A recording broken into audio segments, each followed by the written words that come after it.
नमस्कार, मेरा नाम आदित्य सिंह है। आप बीपीएस न्यूज़ देख रहे हैं।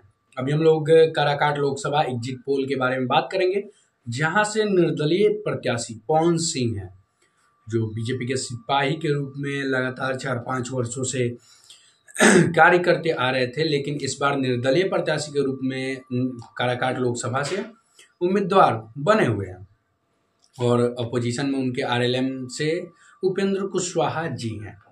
तो चलिए बात करते हैं आज काराकाट लोकसभा के एग्जिट पोल में कि किसका पल रहा है भारी। चलिए पूरे काराकाट लोकसभा का हाल बताते हैं। सबसे पहले नमस्कार, मेरा नाम आदित्य सिंह है। आप बीपीएस न्यूज़ देख रहे हैं। बता दें, इस बार काराकाट लोकसभा का हाल कुछ और है, पहले जैसा नहीं है। पहले 2 कुशवाहा 3 कुशवाहा आपस में लड़ते थे, कोई बड़ा चेहरा सामने नहीं आता। लेकिन इस बार भोजपुरी के पावर स्टार और बीजेपी के एक स्टार प्रचारक के रूप में काम कर चुके और भोजपुरी के पावर स्टार, ट्रेंडिंग स्टार या भोजपुरी का बादशाह जिसको बोल सकते हैं, पवन सिंह वहाँ से निर्दलीय प्रत्याशी के रूप में खड़े हैं। और पवन सिंह के सपोर्ट में पूरे बिहार के युवा और पूरे भोजपुरी समाज के लोग, 3-4 लोगों को छोड़ के सब कोई खड़ा था उनके सपोर्ट में। तो ये पवन सिंह के काराकाट लोकसभा का हाल है और पवन सिंह के वजह से काराकाट लोकसभा का आज पूरे बिहार, पूरे देश में नाम चल रहा है। ये फैक्ट है और ये सच है। चलिए एग्जिट पोल का रिपोर्ट बताते हैं काराकाट लोकसभा का, लोकसभा इलेक्शन 2024 का। सबसे पहले उम्मीदवारों का मैं नाम बता दूं। वहाँ से आरएलएम के अध्यक्ष उपेंद्र कुशवाहा जी ये एनडीए से उम्मीदवार है, आरएलएम से उम्मीदवार हैं काराकाट लोकसभा के। सीपीआई माले से राजाराम सिंह कुशवाहा जी हैं और निर्दलीय पवन सिंह हैं। निर्दलीय उम्मीदवार काराकाट लोकसभा से पवन सिंह हैं। एनडीए 30+ सीट बिहार में ला रहा है। इंडिया 2 से 10 सीट ला रहा है। इंडिया का मतलब 30+ सीट इसका है, मतलब अनुमान लगाया जा रहा है कि हर चैनल का बता दे तो। और इंडिया अलायंस का 2 से 10 सीट अनुमान लगाया जा रहा है। अब देखिए काराकाट लोकसभा का हाल क्या होता है। काराकाट लोकसभा में कौन निकलता है। 2-3 सीट बिहार के ऐसे हैं जहाँ पे ये बिना किसी पार्टी वाले निकल रहे हैं, जैसे पूर्णिया, सिवान, काराकाट, बक्सर, ये सब है सीट जहाँ पे इन लोगों का पलड़ा भारी है, जो निर्दलीय हैं। चलिए मैं बता दूं, उपेंद्र कुशवाहा जी के प्रचार प्रसार में कौन कौन आया था। उपेंद्र कुशवाहा जी के प्रचार प्रसार में पीएम मोदी, जो कि नरेंद्र मोदी प्रधानमंत्री, यशस्वी प्रधानमंत्री इस देश के हैं, वो भी प्रचार में आते हैं। इससे थोड़ा कुछ फर्क पड़ता है कि नहीं, ये आप बताइए कमेंट में। चुनाव पे या वोट पे इससे फर्क पड़ता है कि नहीं। होम मिनिस्टर अमित शाह जी, जो कि भावी प्रधानमंत्री हैं आगे। और उसके बाद रक्षा मंत्री राजनाथ सिंह से लेकर के बीजेपी के दिग्गज नेता काराकाट लोकसभा में रैलियां, जनसभा किए हुए हैं पवन सिंह के विरोध में। मैं बता दूं 3-4 चैनलों की रिपोर्ट तो काराकाट लोकसभा का हाल बदहाल है और वहां से मेरे ख्याल से पवन सिंह ही निकलेंगे, जो कि जनसभाएं हुई पवन सिंह की, जो ये लोगों से बात किए, चुनाव पे चर्चा की, उसमें दिखा कि पवन सिंह को वोट काफ़ी ज़्यादा है। लेकिन मैं चलिए बताते हैं काराकाट लोकसभा का हाल 3-4 चैनलों की वजह से।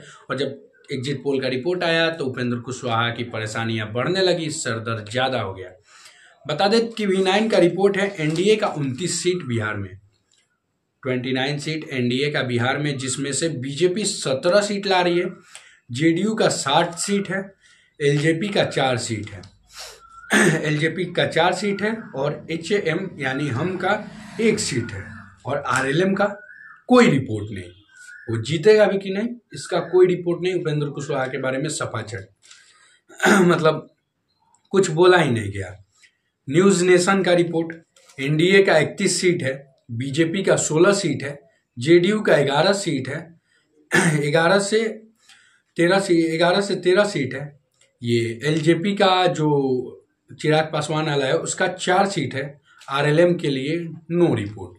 आरएलएम के बारे में इस चैनल पे भी कुछ नहीं कहा गया है। इंडिया टीवी की बात मैं करूं, इंडिया टीवी सीएनएक्स का, तो उसमें एनडीए का 36 सीट, भाई साहब 36 सीट है, जिसमें बीजेपी 16 सीट लेके आ रही है, जेडीयू 11 सीट लेके आ रही है, 11 से 13 सीट लेके आ रही है, एलजेपी 4 सीट लेके आ रही है, हम 1 सीट लेके आ रही है। लेकिन आरएलएम का कोई रिपोर्ट नहीं। ये आरएलएम का रिपोर्ट था सारे चैनलों में, मतलब उपेंद्र कुशवाहा का पलड़ा भारी नहीं है इस बार। हो सकता है सीपीआई माले के राजा राम सिंह कुशवाहा निकल जाए या पवन सिंह, लेकिन रिपोर्ट्स की बता दे, पब्लिक ओपिनियन की बता दे तो पवन सिंह का पलड़ा काफी ज्यादा भारी हो सकता है। काराकाट लोकसभा से निर्दलीय प्रत्याशी पवन सिंह आगे निकल सकते हैं। फिर निकलने के बाद पवन सिंह कहाँ जाएंगे, किस पार्टी को ज्वाइन करेंगे, इसका कमेंट आप दीजिए, इसका मतलब उत्तर आप दीजिए कमेंट में। चलिए मैं काराकाट लोकसभा का 2019 का मतदान की मैं बता दूं। काराकाट लोकसभा में 2019 में 49.09% वोटिंग हुई, लेकिन 2024 में 53.44% वोटिंग हुआ। मैं 2-3 सालों का पहले का भी रिपोर्ट में बता देता हूं काराकाट लोकसभा का, जहां पे 2009 में महाबली कुशवाहा ये जेडीयू से सांसद रहे। 2009 में 3,98,408 वोट पड़े थे।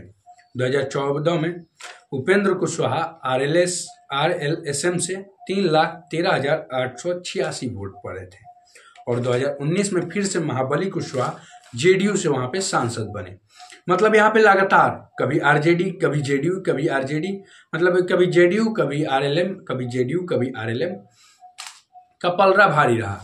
देखिए इस बार किसका पलड़ा भारी होता है, कौन इस बार बनता है वहां का सांसद, पवन सिंह या उपेंद्र कुशवाहा। उपेंद्र कुशवाहा का तो किसी चैनल में चर्चा ही नहीं है।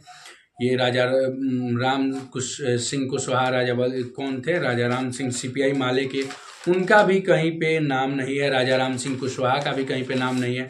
क्या दो कुशवाहा आपस में कट के पवन सिंह को आगे निकाल सकते हैं? क्योंकि दो जातिगत राजनीति बिहार में काफी ज्यादा होती है, और कहीं दो कुशवाहा का वोट आपस में कट गया और पवन सिंह आगे निकल गए, ऐसा भी हो सकता है। तो चलिए 4 जून को आंकड़ा आ जाएगा, लेकिन पवन सिंह के जीतने का चांस 80% है, बाकी इन दोनों का 20-20% है। इससे ज्यादा मैं इन लोगों को चांस नहीं दे सकता। बाकी इस वीडियो को करते हैं तो समाप्त। ये काराकाट लोकसभा का एग्जिट पोल का रिपोर्ट रहा। मिलते हैं अगली वीडियो में। मेरा नाम आदित्य सिंह था, आप बीपीएस न्यूज देख रहे हैं। जय हिंद, जय भारत। वीडियो को लाइक करिएगा, चैनल को सब्सक्राइब करिएगा, कमेंट में अपना राय दीजिएगा कौन निकल रहा है काराकाट लोकसभा से। एग्जिट पोल का रिपोर्ट सही दिया या गलत, ये भी बताइएगा। चैनल को सब्सक्राइब करिए, बेल आइकन को प्रेस करिए ताकि हर वीडियो आपके सबसे पहले मिले। मिलते हैं फिर अगली वीडियो में। जय हिंद, जय भारत।